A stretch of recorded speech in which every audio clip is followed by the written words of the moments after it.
Ethan Carter never imagined that life could change so quickly. One week he felt he finally had control over his future, and the next he found himself standing outside the house he grew up in, trying to understand how everything had fallen apart so silently. He had moved back into his mother's home 9 months earlier, right after a difficult breakup in Seattle. He didn't return defeated, he returned hopeful. He had a new job lined up at a design company in Portland. And the plan was to stay at his childhood home only until he saved enough for his own place. His mother Lorraine agreed without hesitation. She wasn't warm about it, but she didn't say no. Ethan took that as acceptance, or at least tolerance. But from the beginning, something about her felt different. She was distant, quiet, always somewhere between busy and irritated. Ethan thought maybe she was adjusting to having someone else in the house. He tried not to take it personally. He worked full days, helped around the house, paid half of the utilities, and even took on some renovations that his mother had avoided for years. He didn't complain. He simply wanted peace. Yet the tension between them grew little by little. Their conversations became short, stiff, and awkward. She questioned why he worked late. She complained when he warmed up food at night, even though he did it quietly. She disliked the music he played, even though it was soft enough to barely hear from the hallway. Everything seemed to bother her now. At first, Ethan laughed it off, telling himself that adults could live differently without conflict. But as days turned into weeks, her coldness became something heavier. Still, Ethan held on to hope. He believed things would eventually smooth out. He believed that Love Haven, a complicated form of it still, lived between a mother and her son. Then, one rainy Thursday, it changed everything. He had worked late that night on a project the company urgently needed. He was exhausted but excited. His manager had hinted that a promotion might be around the corner if the project went well. Ethan wanted to share the good news with someone, even if he wasn't sure his mother would react warmly. But he still wanted to try.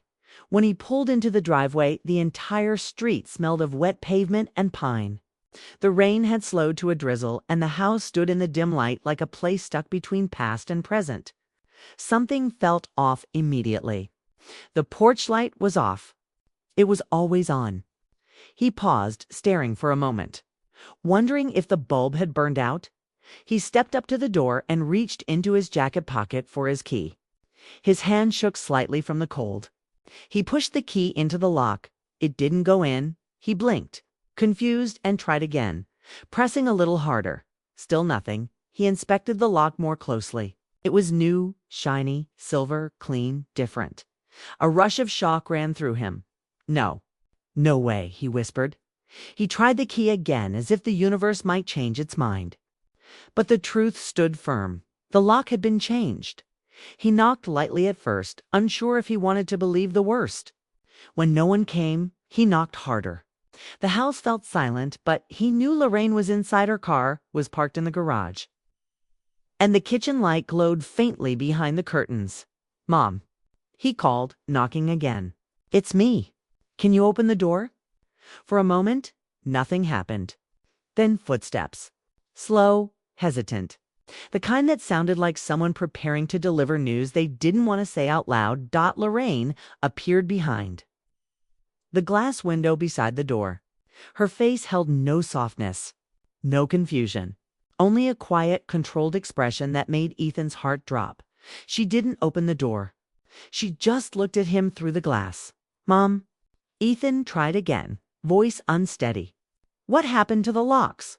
Her answer came in a tone that felt rehearsed. "You can't stay here anymore, Ethan." He blinked, stunned. Rain dripped from his hair onto his jacket. "What do you mean?" "This is my home." "Not anymore," she replied, her voice flat, as if removing emotion made the situation easier. "You need to move on. You're old enough to have your own place. I can't keep living like this." "Like what?" he asked, confused. He wanted to understand, to fix whatever had gone wrong. "I've been working, paying bills, helping out. I haven't asked for anything." "This isn't a discussion," she said, still not opening the door. "It's my decision. You need to find somewhere else to stay." His throat tightened.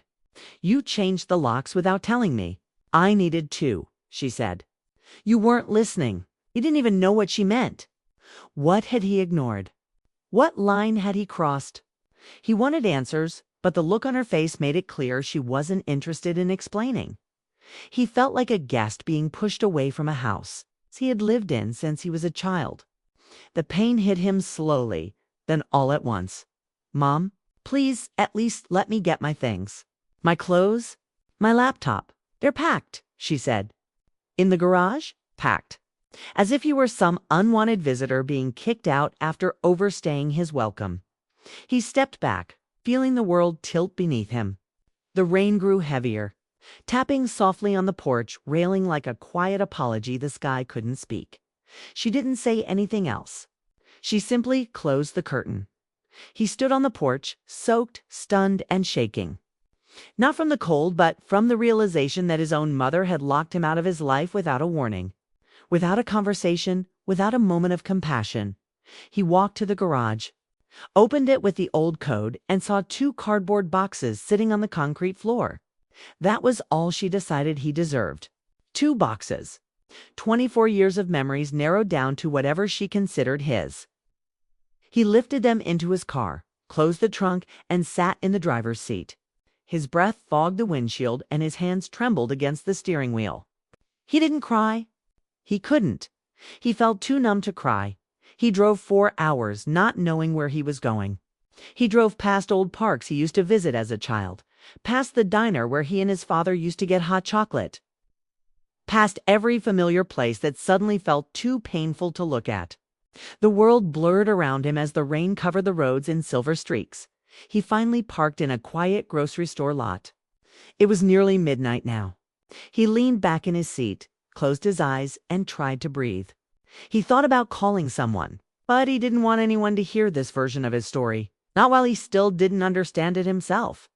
He sat there until the inside of the car grew cold. He wrapped his jacket around himself and tilted his head against the window. The glass felt icy. His chest felt hollow. He remembered something his father once told him when he was 10 years old. They were fixing the fence together, and his father had leaned down and said, "If anything ever happens to me, this home is half yours. I made sure of it. I want you to always have a place in this world." Ethan had forgotten those words for years. But now they crashed into him with the force of a wave. Half the house, not a room, not temporary space. Half. Suddenly, the numbness faded. Something else replaced it, not anger, not revenge, but clarity. His father had trusted him. His father had wanted to protect him. And whatever had pushed Lorraine to this moment. She didn't have the right to erase his place in the home that was partly his. He wasn't going to fight her. He wasn't going to scream or accuse or hate. But he was going to stand up for himself. That night, he slept in his car, wrapped in a thin blanket and the cold memory of a home that no longer welcomed him. Yet, for the first time in months, he felt a sense of direction at sunrise. When the world glowed with soft orange light, Ethan pulled out his phone and searched for a local attorney. His heart pounded as he dialed the number. A calm voice answered on the other end. "Donovan Legal Office. This is Claire speaking. How can I help you?" Ethan took a breath. "My mom changed the locks on our house.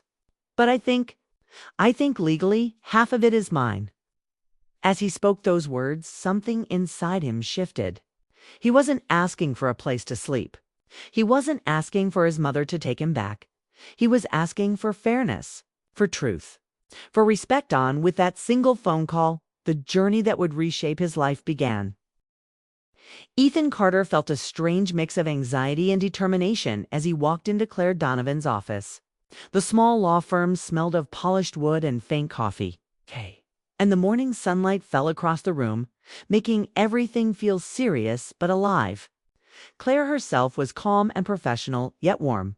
She had a sharp mind, but her eyes showed empathy, and Ethan immediately felt that he could trust her. He had never wanted legal help before. He had always believed he could solve things with conversation.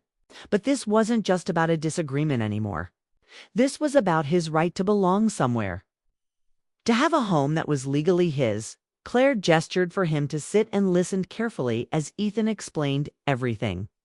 He told her about the breakup that led him to move back home, about his full-time job, about the months he had spent paying bills and helping around the house.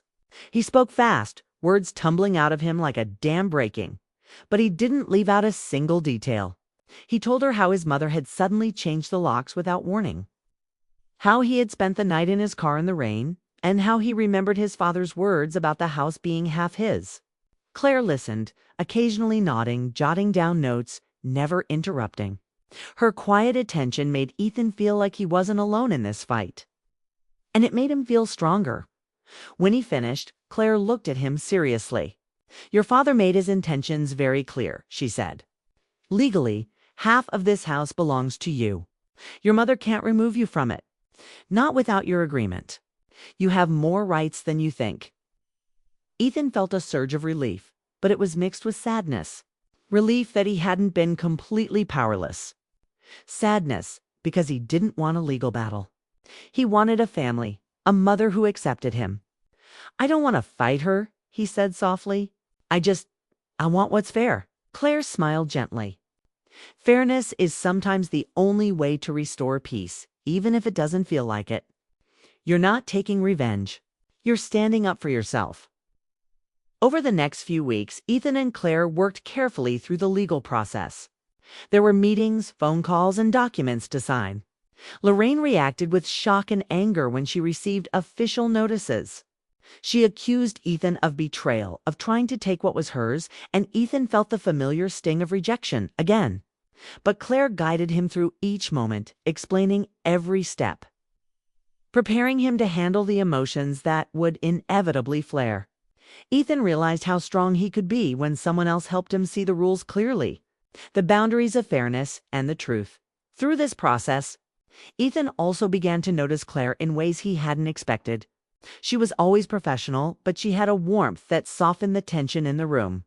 She would check on him after long meetings, asking if he had eaten, if he was sleeping well, or if he needed a moment to breathe.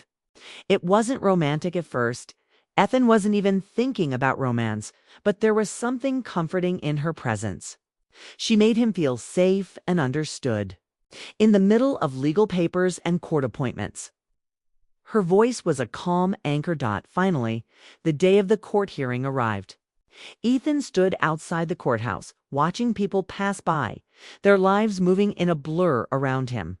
Claire was beside him, folder in hand, calm but alert. Lorraine arrived soon after, looking tense, angry, and exhausted. Ethan's heart twisted at the sight of her. This wasn't about winning or losing anymore. It was about understanding, about closure, about finding his place again. Inside the courtroom, the proceedings were straightforward. Claire presented all the evidence of Ethan's father's intentions, including documents, letters, and financial records. Lorraine tried to argue, but the law was clear. Ethan had inherited half the house legally. There was no loophole, no gray area. When the judge ruled in his favor, Ethan felt a weight lift from his chest. He was validated, but more importantly, he felt a quiet sense of justice, a reassurance that he had done the right thing by standing up calmly, without anger, without revenge. After the hearing, Lorraine asked to speak privately. Ethan hesitated, but he agreed. They met in the quiet living room of the house, the same house where he had spent his childhood. It's the same house that had once felt like safety and love. Lorraine held an old photograph of Ethan as a child, her hands trembling slightly. For the first time in months, she looked vulnerable. "I'm sorry," she said softly, her voice breaking. "I didn't know how to let you grow up. I was afraid. Afraid of being alone, afraid of losing control. I thought pushing you away was the only way." Ethan felt a mixture of relief and heartbreak. Relief that she was acknowledging the truth, heartbreak at the years of distance they had lost.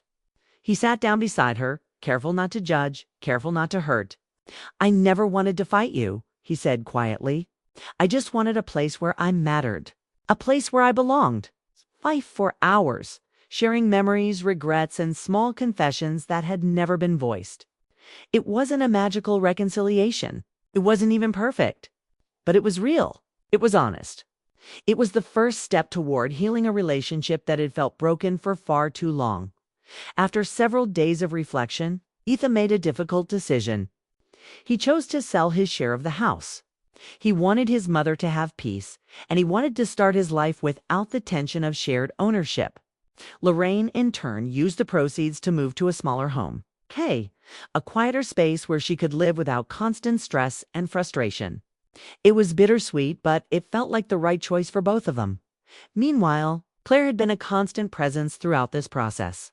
She had celebrated the small victories, reassured him during setbacks, and helped him see that standing up for himself didn't make him unkind. On the day Ethan signed the final documents to sell his share of the house, he and Claire walked outside together. The courthouse steps felt symbolic, a threshold between the past he had endured and the future he was beginning to build. Claire looked at him with that familiar, calm warmth, and for the first time Ethan realized the depth of his feelings. It wasn't dramatic or fiery. It wasn't desperate or impulsive. It was gentle, steady, and real. So Claire said softly, her voice catching slightly, "What's next for you?" Ethan smiled, feeling a lightness he hadn't felt in months. "I don't know," he admitted. "But maybe. Maybe I don't have to figure it out alone." Claire smiled back, a blush in her cheeks, and Ethan felt something tender and hopeful bloom in his chest. It was a reminder that life could begin again, even after heartbreak, even after rejection, even after family conflict. Sometimes new beginnings started quietly, without fanfare, with just honesty, courage, and the willingness to trust someone else. That evening, Ethan walked through the empty house one last time before handing the keys over. He touched the door frames, remembered the childhood laughter that once echoed through the halls, and silently thanked his father for the guidance and trust that had allowed him to reclaim his place. Even if only temporarily. There was no anger, no resentment, just a quiet understanding of life's complexities. People could hurt, make mistakes, and still care. Love and family weren't always perfect, but they were real. After leaving the house, he and Claire drove together to a small park. The sky glowed with the colors of sunset, soft orange and pink blending into a calming blue. They sat on a bench, watching the light fade, the wind brushing softly against their faces. Ethan realized that sometimes the hardest battles brought the most clarity. Sometimes standing up for oneself revealed not only personal strength, but also the possibility of unexpected connection. Claire turned to him, her eyes reflecting the last sunlight of the day. "You're stronger than you think," she said, "and you deserve to be happy." Ethan nodded, feeling the truth in her words. He had faced rejection, loneliness, and emotional pain. He had confronted family conflict, navigated legal challenges, and endured the weight of heartbreak. And now, for the first time in a long time, he felt a sense of hope, a quiet, steady hope that life could be rebuilt. Relationships could be healed, and love gentle, sincere, and real could be found in unexpected places.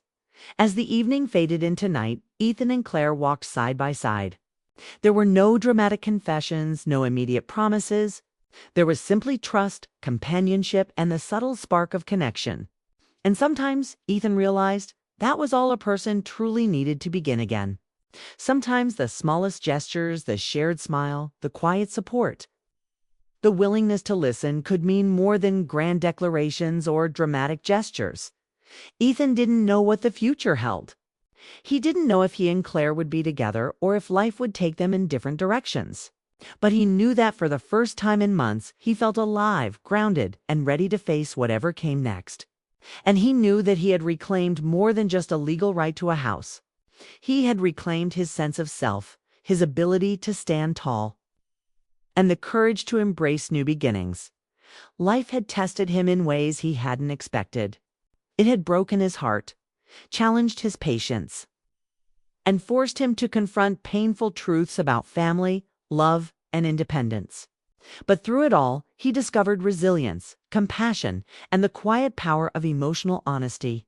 And standing there beside Claire under the fading light of the day, Ethan realized that sometimes the most meaningful victories were not about winning fights, but about finding peace, trust, and hope for the journey ahead.